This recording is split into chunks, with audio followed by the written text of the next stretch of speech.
پوچھیے علماء سے کہ سرور عالم صلی اللہ علیہ وسلم 23 برس تک 13 سال مکہ شریف میں اور 10 سال مدینہ شریف میں اللہ تعالیٰ نے آپ کو حیات نبوت سے نوازا. اس مبارک زندگی میں آپ نے کیا کیا خوشیاں منائی, کتنے لوگوں کا ڈے یعنی یوم ولادت منایا, کتنے لوگوں کی آپ نے یوم وفات منائی, اور اس کو علماء سے پوچھیے, ہم نہیں بتاتے, آپ علماء سے پوچھیے. تو 23 برس تک اللہ تعالیٰ نے آپ کو زندگی عطا فرمائی, 13 سال مکہ شریف میں, 10 سال مدینہ شریف میں. کتنے نبیوں کی آپ نے ڈے منائی ہے, ڈے یعنی موت کا دن. ابراہیم علیہ السلام سے بڑھ کر آپ سارے نبیوں میں سب سے زیادہ محبت آپ کو ابراہیم علیہ السلام دیتی ہے, اسی لیے درود شریف میں بھی آپ نے ان کو رکھا.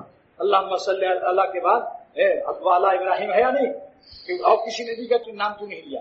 حضور صلی اللہ علیہ وسلم کو خاص, کیونکہ حضور صلی اللہ علیہ وسلم کو حضرت ابراہیم علیہ السلام نے مانگا تھا کہ اللہ مکہ شریف میں کوئی پیغمبر پیدا فرما. آپ ابراہیم علیہ السلام کی دعا سے آپ کی بے سبری تھی.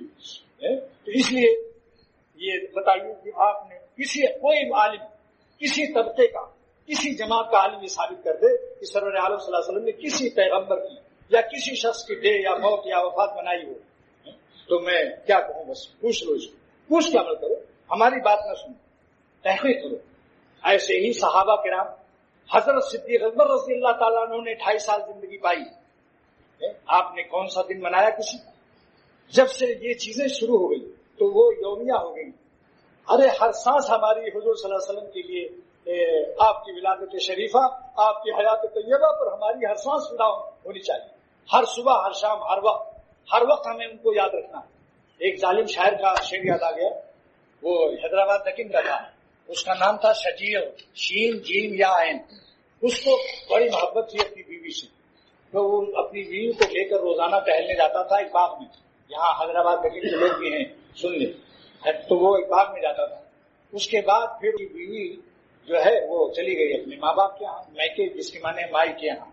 تو اس دن اس کو جب بیوی نہیں ساتھ تھی تو جہاں جہاں وہ گزر رہا تھا اپنی بیوی کے بارے میں یہ شعر پڑھ رہا ہے.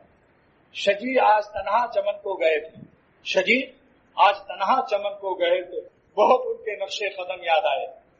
آج عشق رسول صلی اللہ علیہ وسلم کا حاصل یہ ہوتا کہ ہر شخص حضور صلی اللہ علیہ وسلم کے نقش قدم پر اپنی ہر سانس زندگی کی فدا کرتا. صبح شام کوئی دن نہ گنا جاتا کہ کثرت سے درود شریف پڑھتا اور کثرت سے آپ کی سنتوں کا مذاکرہ ہوتا, ایک ایک سنت ہم لوگ زندہ کرتے. تو آپ حضور صلی اللہ علیہ وسلم کی قلب مبارک, روح مبارک زیادہ خوش ہوتے.